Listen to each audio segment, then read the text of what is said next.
ఇక్కడ కాంగ్రెస్ ప్రభుత్వం మేము చేసిన పనులన్నింటినీ కూడా తిరగదోడి కొత్త జిల్లాలు రద్దు చేయాలని, అదేవిధంగా కేసీఆర్ ఆనవాళ్లు లేకుండా చేయాలని ఒక చిల్లర ప్రయత్నం ఏదైతే చేస్తున్నదో ఇది కూడా రాష్ట్ర ప్రజల్లో ఒక విముఖతను, ఒక రకమైన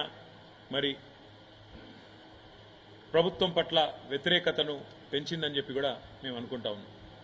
అదేవిధంగా 6 గ్యారంటీలు 100 రోజుల్లో అమలు చేస్తామని చెప్పి మొత్తంగా 420 హామీలు ఇచ్చి ఇవాళ వాటిని తుంగలో తొక్కిన వైనం మీద కూడా కాంగ్రెస్ పార్టీ మీద ప్రజల్లో తీవ్రమైన వ్యతిరేకత కనబడింది. మేము ఎక్కడెక్కడైతే తిరిగినామో చాలా స్పష్టంగా, ముఖ్యంగా గ్రామీణ ప్రాంతాల్లో రైతు భరోసా అని చెప్పి మోసం చేసినందుకు, రైతు బంధునే మొత్తంగా వేయనందుకు, కరెంటు విషయంలో తీవ్రమైన నష్టం చేసినందుకు, క్వింటాల్కు 500 బోనస్ ఇస్తామని చెప్పి బోగస్ మాటలు చెప్పి మోసం చేసినందుకు ఇవాళ రైతులు బగ్గున మండుతా ఉన్నారు.